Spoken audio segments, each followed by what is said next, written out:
ہم سب کے چینل کو ضرور سبسکرائب کریں۔ انڈیا سے کچھ پیسے ہی نچوڑ لیں۔ ہم مطالعہ پاکستان کے ذریعے جانتے ہیں کہ ہم ایک اہم جغرافیائی محل وقوع رکھتے ہیں جس کی وجہ سے ہمیں کوئی نظر انداز نہیں کر سکتا۔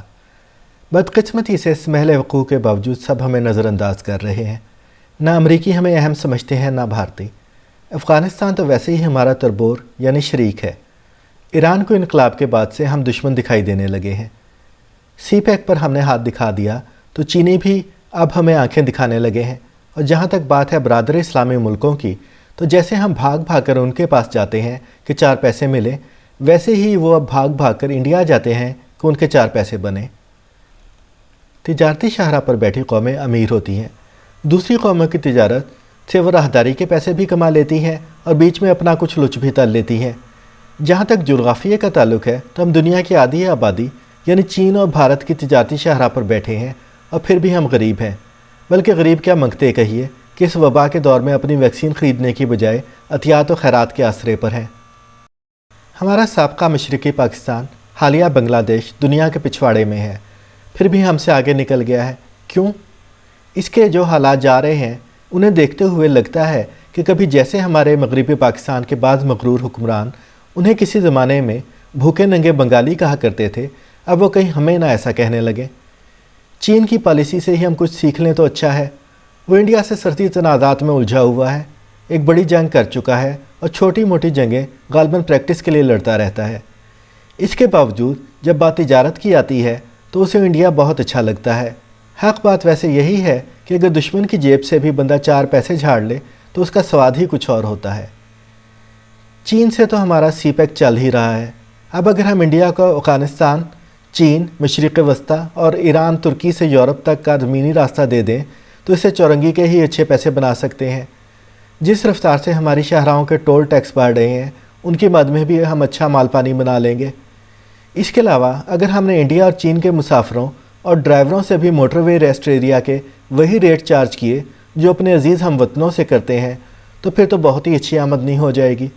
جب ان کا مال یہاں سے گزر کر جائے گا تو وہ یہاں سرمایہ کاری کرنے، کچھ مال یہاں بنانے اور گودام وغیرہ قائم کرنے پر بھی مجبور ہوں گے۔ اس سے ان کے منافع میں اضافہ ہوگا اور ہمارے پیسے بھی بنیں گے۔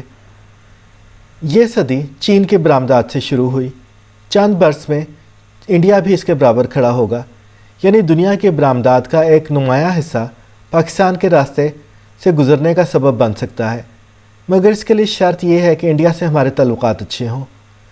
چاہے اچھے نہ بھی ہوں لیکن تجارتی تعلقات ضرور ہوں۔ چین کی طرح اپنے باہمی تنازعات کو ہم اگلی نسلوں کے سپرد کر دیں تو اچھا رہے گا۔ انڈیا سے ہم صنعت اور فلموں میں مقابلہ نہیں کر سکتے، لیکن فیشن اور ڈراموں میں وہ ہمیں اپنا پیر مانتے ہیں۔ تجارتی تعلقات اچھے ہوں تو ہم یہاں سے کچھ نہ کچھ اسے بھی بیچ سکیں گے۔ باقی مذہبی سیاحت سے بھی بہت کچھ کمایا جا سکتا ہے۔ سکھوں کے مقدس گردواروں کے علاوہ اہم ہندو مندر اور بدھ آثار یہاں موجود ہیں۔ سعودی عرب کو ہی دیکھ لیں کہ ہم سے کتنے پیسے کما رہا ہے، ہم بھی انڈیا سے بہت کچھ کما سکتے ہیں۔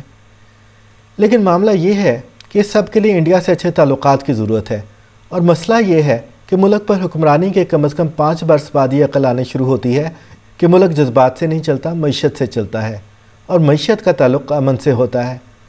پھر بندہ وہ پالیسی اختیار کر لیتا ہے جسے وہ افراد غداری کہتے ہیں جن کے 5 برس پورے نہیں ہوئے ہوتے۔ اب ہمارے چیف صاحب نے بھی انڈیا سے ماضی بھلا کر آگے چلنے کی بات کی ہے۔ مسئلہ کشمیر بھی بظاہر کسی قسم کے مذاکرات کے بغیر حل ہو گیا ہے۔ نہ وہ ہم سے آزاد کشمیر چھین سکتے ہیں اور نہ ہم مقبوضہ کشمیر کو طاقت سے لے سکتے ہیں۔ اقوام عالم کو اس مسئلے کے حل میں کوئی دلچسپی نہیں، یعنی 5 بھی خاموش رہیں گے اور پرنالہ بھی یہیں رہے گا۔